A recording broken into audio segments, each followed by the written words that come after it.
Well, this is a bittersweet moment, and I want to leave plenty of room for our speaker. But I will say this. NCS for 20 years, I've been a part of NCS for 20 years, I can't believe it, has been the most consistent thing about my consistently inconsistent life.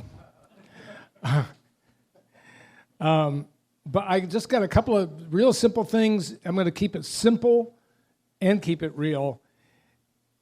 You won't make it without community. And I know I'm speaking to the choir here. You will not make it without brothers and without a brotherhood. When I stepped in here 20 years ago, I was a mess. I was dealing with a son who was up to his eyeballs in the onset of addiction. I was dealing with the transition out of a company I had led for 20 years.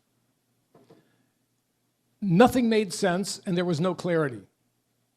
But some guy came knocking on the door of a Bible study and said, "Hey, I think you should come try this out." And I said, "Man, the last thing I want to do is be with a bunch of stuffed shirt, white shirt IBM types in Lower Fairfield County, nothing doing." I came here. You know what I found when I came?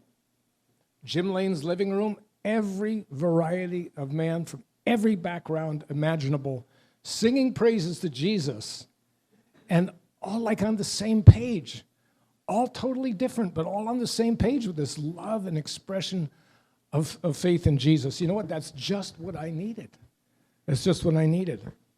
And I'm going to say, if you're going to step into a new season of life that I've done a couple of times, you need a community that is there for you. If you're going to someday take up a new ministry assignment, I've done that twice in these 20 years, you need people who know you well enough to ask you the hard questions, to push back, to clarify your vision, and keep Jesus centered.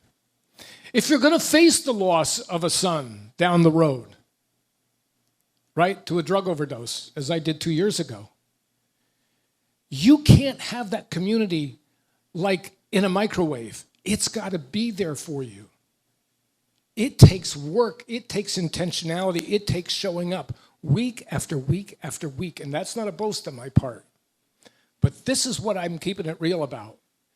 Every one of you, and I'm looking at most of you, who've been a part of my life for now going on 2 decades or so, was there to pull me back in when I wanted to break off or leave out.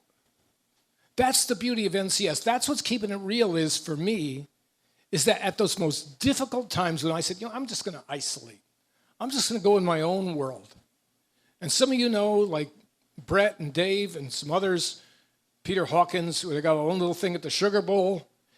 You guys don't know how many weeks in the work I've gone, Kenny Jackson knows how many vigils I went to that week, how many shootings I went to that week, how many funerals I went to that week.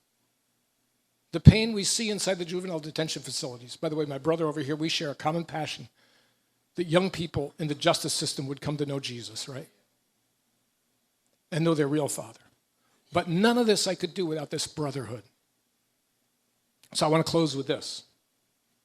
There's a passage, we all know it. It says, there's a friend that sticks closer than a brother. Well, I'm here to tell you, the author of that verse, I do not believe meant that you will only have one friend for a lifetime in that role. I'm here to tell you, with NCS, just start with one. And you'll find you've got dozens over time. Some may transition away. I'm transitioning away. I'm taking up the new assignment with Straight Ahead Ministries. I'm very proud of that. I can't even believe I get to do the work I do. Now we're taking it to Maine, right? But, I take you with me. So I don't leave anything behind here. You're all coming with me, all right? You're all coming with me. In mi corazón. See? Amen.